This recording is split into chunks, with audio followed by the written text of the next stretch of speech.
So as a start, I would like to turn to Maureen Jensen. And Maureen, I would love it if you could share some of your insights from the report. It was the review of women on boards and executive officer positions. And if you could share your insights with us on this and what your findings were about boards and senior leadership. Of course, I'd be pleased to. I'm really pleased to be here this morning to talk about our, and this is a mouthful, the Multilateral Instrument and Staff Notice 58307. What we started to do in 2013 is we were actually asked by the government, this is the OSC, was asked by the government to look at increasing the gender diversity on boards in Canada. So we put out a concept paper and a draft rule during 2013 and early 2014. And by the end of 2014, we had a rule in place that took effect December 31st, 2014. And this rule was about transparency of the number of women on boards and the number of women in senior management companies that were listed on the Toronto Stock Exchange. Halfway through the year, what we did was we did a review of what we were seeing in the reporting, and we looked at the reporting of 722 companies that had reported up to the end of July. And in this sample, 72% were less than 1 billion in market cap, 8% ranged between 1 and 2 billion in market cap, and 20% were over 2 billion. And we found also in this sample 45% were either mining or oil and gas companies. So what were we looking for? The rules stated 5 things, and that is, first of all, report on the number of women in boards and the number of women in your senior management teams. Report on whether or not you have targets, and if so, what are they? Report on the process for the consideration of women, of adding women to your board or adding women to your senior management team. Discuss whether or not you have a written policy about diversity at both the board level and within management. And also discuss board renewal. And the results were quite surprising.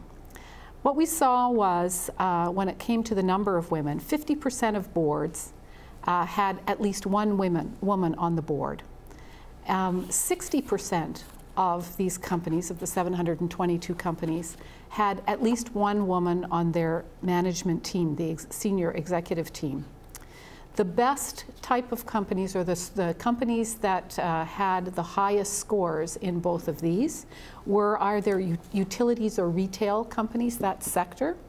And the lowest scoring sectors were mining, oil and gas, and technology.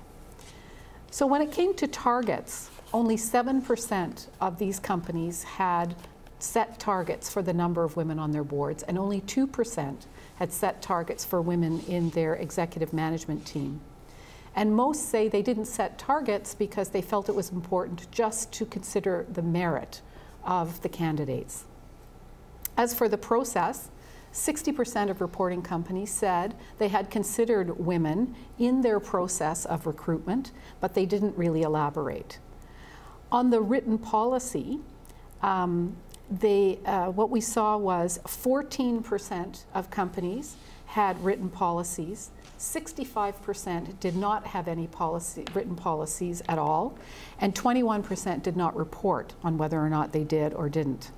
And finally, on board renewal, we saw 19% of companies discuss board limits as a form of board renewal. And we saw 56% of companies have other terms of other forms of board renewal, mainly around board assessment and analysis of the performance of each of the individual board members and the board as a team. So the one statistic that really stands out is that 15% of these reporting issuers had added at least one woman to their board in the previous year. So that meant that in that 6-month period, what we had seen is an addition of approximately 108 women in board seats. So what are we going to do about this information going forward? So this first is really just a snapshot, and it's really the first 6 months. So what we're going to do, we are every year going to do a review of this information. We're going to report publicly on this information, and we're going to make the data available so that others can look at the data and analyze it in different ways, not simply from the compliance lens that we used for our analysis.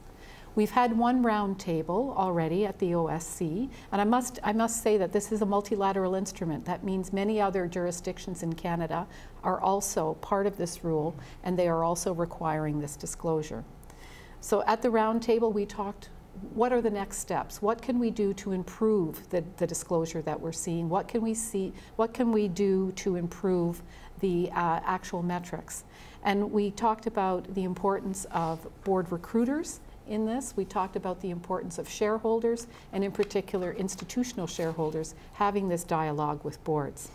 So at the end of a 3-year period, we are going to review what we see. We're going to finalize a report on what the progress we've seen during the 3-year period, and then we'll determine if we, as a CSA or as a multilateral instrument, need to go further and require something more than comply or explain.